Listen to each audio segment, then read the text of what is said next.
hijab is a rare sight at an English football ground, but we'll hear from one as she looks forward to her team's appearance in a major cup final. After the match and saw me at the match, there were some people who were saying like, oh, she should be at home, not in the stadium. And handkerchiefs at the ready.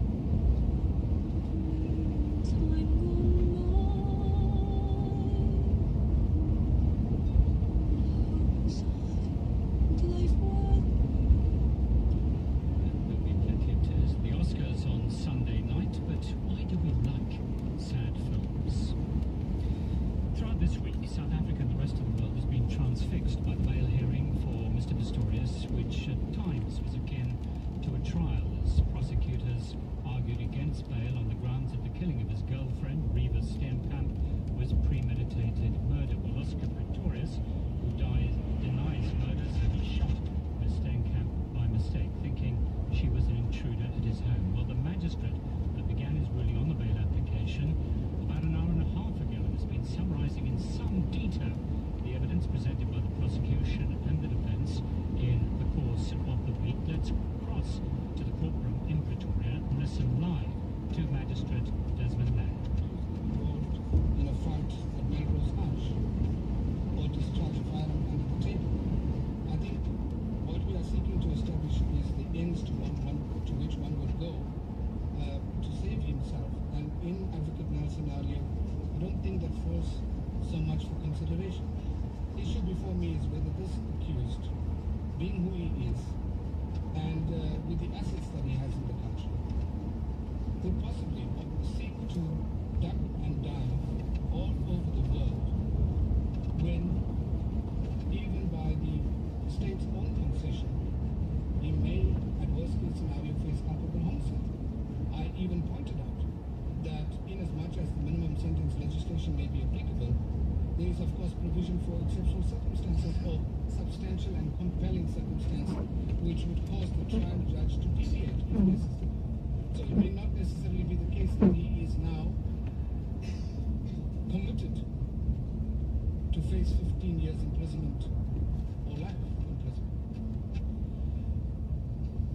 I cannot find that the accused, or I cannot find that it has been established that the accused is a flight risk, or that ground has been established that is needed to be established. Turning to the issue of whether the ground in section 64A, read in section 65, has been established, where there is a likelihood that the accused, if released on bail, will endanger the safety of the public or any person or commit a Schedule 1 offence, I have regard to what has been placed before me. Indeed so, there are separate incidents. And I indeed raised and caused the investigating officer to explain the circumstances of the charge that was withdrawn against the accused by a complainant called Sam. Now the accused has shown tendencies of aggression. You're listening to the BBC World Service. I'm Julian Marshall with NewsHour, and we're listening to South African Magistrate Desmond Nair as he delivers his ruling on the bail application by Olympic athlete Oscar Pistorius. To try to manipulate a complainant into not taking the matter further. But I think one should differentiate between individuals who have outstanding cases against them, individuals against whom they are reported matters, individuals who have previous convictions, and individuals who I have had, individuals with regard to whom the state has placed evidence under oath before me that have a propensity to commit violence. Now, in this particular instance, Warrant Officer Newton Bottas initially responded by saying, I have an objection to bail because the accused is a flight risk. He will not stand trial to South African Magistrate Desmond Nair ruling on the bail application by Oscar Pistorius. He has just said that Oscar Pistorius would not be a flight risk if he was granted bail, but that is one of a number of reasons that he is having to consider. Peter du Plessis is a criminal lawyer based in Johannesburg, and Mr. Nair is certainly being very thorough. Yes, unusual in a bail application in South Africa that the magistrate goes into such detail? No, normally it's not done, but this is a very high-profile matter of wide public interest, not only in South Africa, but also internationally. So it stands to reason that he would be very, very thorough in his judgment. But yes, having said that, in Schedule 5, Schedule 6 matters like this, evidence has to be there in all cases, and normally the magistrate would make a very thorough ruling because very often it is taken on appeal to the High Court. Okay, Mr. du Plessis, thank you very much for that. Let's rejoin the magistrate Desmond there. On charges of rape and attempted murder. Now that is the type of predisposition to violence that would find the establishment of the ground that would vitiate against the accused getting bail. Now, the Honourable Judge Lahodi, in the matter of State versus DV and others 2012-2 SACR 492, indicated, and I quote, an applicant in a bail application is given a broad scope to establish the requisite circumstances, whether they relate to the nature of the crime, personal circumstances of the applicant or the accused, or anything else that is particularly cogent. Judge Lahodi was seized with a matter which required the accused to show exceptional circumstances exist to justify his release. Judge Lahodi referred to the matter of Lamini Dada and others who were in Skitakat, to which I have referred. And he also referred to Rudolph, 2010 1 SACR 262 Supreme Court of Appeal, wherein it was found that personal circumstances to an exceptional degree may lead to a finding that the release on bail is justified. He goes on in the judgment to say, in the context of section 6011A, the exceptionality of the circumstances must be such as to persuade a court that it would be in the interest of justice to order the release of the person accused. A certain measure of flexibility in the judicial approach to the question is required, and he referred to S versus Muhammad, 1992 to SACR 507C. He goes on to add, it would be futile to attempt to provide a list of possibilities which will constitute such and such a circumstance. Oh man. To incarcerate the innocent person. You're listening to the BBC World Service. I'm Julian Marshall with NewsHour, and we're hearing to South African Magistrate Desmond there delivering his ruling on the bail application by Olympic athlete Oscar Pistorius. Still with us, Peter du Plessis, based in Johannesburg. Now, from what you've heard of the ruling so far, is it more or less likely that Mr. Pistorius will be granted bail, or can't you tell? From what I've heard, there's only one judgment that's going to be given here, and that he will be granted. He will be granted. And why do you think that on the basis of what Desmond Nair has said so far? Well, especially the last point he's now been referring to, that is now accept the circumstances of the case, take off the issues.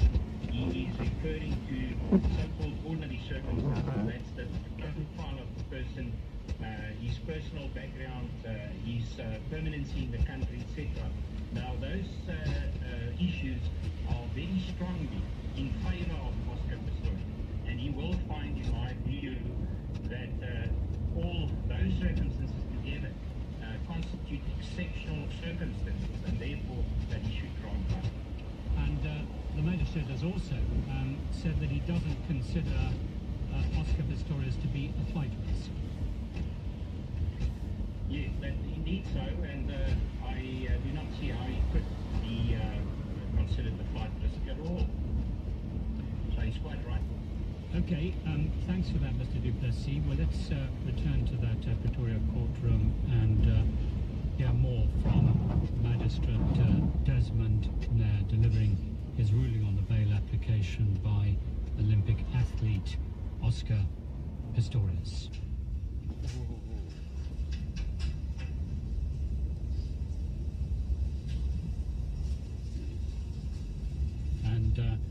he has done on previous occasions, Mr. Nair taking time off from his deliberations to collect his papers, to collect his thoughts. He is now dealing with some of the prosecution's objections to bail application being granted to Oscar Pistorius. That, I quote, the issue which took the balance in appellant one's favor in respect of deciding that he had discharged the onus of proving exceptional circumstances was the evidence of the investigating officer that appellant one was not regarded as a flight risk, that he was not considered likely to interfere with state witnesses or the further investigation of the case, and the further concession that there was no reason to regard the release of appellant one on bail as likely to constitute a threat to the public. So what the investigating officer in that particular matter did was merely confirm that the grounds that need to be established before bail may be refused in the interest of justice exist. And I turn to look at the facts of this particular matter. Has Mr. Pistorius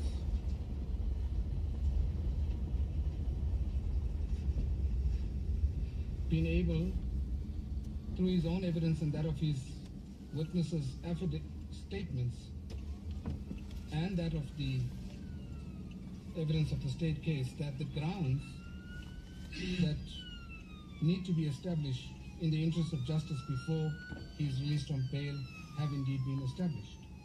I want to just turn quickly, before I deal with that, on the score of public outrage and the presentation of evidence to establish the grounds in section 64A to E.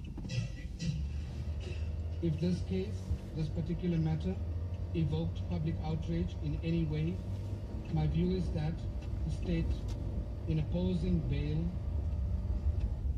ought to have placed before me exactly where this outrage lay. I have some difficulty also with the fact that even though there may have been individuals... That was South African Magistrate Desmond Nair, now about an hour and 45 minutes into his ruling on the bail application by Olympic athlete Oscar Pistorius, weighing up the claim and counterclaim by the prosecution and defence in the case, and we'll be returning live to Pretoria later in the programme and hopefully a decision. And you're listening to the BBC News Hour on Michigan Radio. Good morning, I'm Mike. On the Diane Rehm Show today, we'll have an analysis of the top U.S. news stories of the week. In Michigan Radio weather, West and Mid-Michigan are under a winter weather advisory until 1 this afternoon, with total snow accumulation 1 to 3 inches possible, freezing drizzle possible this afternoon, a chance of ice accumulation as well. In southeast Michigan, snow this morning, mixed with light rain or freezing drizzle this afternoon, snow accumulation 1 to 2 inches possible. We'll have highs in the low to mid-30s across the region. Support for Michigan Radio comes from Experience Grand Rapids, presenting cool brews, hot eats, now through March 2nd. Over 50 Grand Rapids restaurants offering special food items that are prepared and paired with local beer, plus special events. ExperienceGR.com. This is Michigan Radio, and it's 9:20. You're listening to the BBC World Service. I'm Julian Marshall with NewsHour. Japan's new Prime Minister Shinzo Abe is in Washington for a summit with President Obama. Security is high on the agenda as Japan has been deeply unnerved by its recent spat with China in the East China Sea and by North Korea's nuclear tests. Another issue is the economy. Japan and the US, like many other Western countries, are trying to find a way out of the deepening economic gloom, but the government in Tokyo seems to be doing better. A country that endured a so-called lost decade of economic stagnation is now pioneering a radical approach to kick-starting growth, which some economists believe could provide an answer elsewhere too. Dubbed Abenomics, it's based on the decision of Japan's Prime Minister Shinzo Abe to launch a program of unlimited monetary easing and huge government spending. But will it work? Our Tokyo correspondent Rupert Wingfield-Hayes investigates. Hello, I'm Shinzo Abe, Prime Minister of Japan. Even his supporters would probably admit Shinzo Abe is not the most compelling orator in English or Japanese. I would imagine that you are rather sick of Japanese politics. Never a truer word spoken by a Japanese politician. But remarkably, lots of economists around the world are now looking at Mr. Abe as a possible messiah, the man who might just save Japan's economy.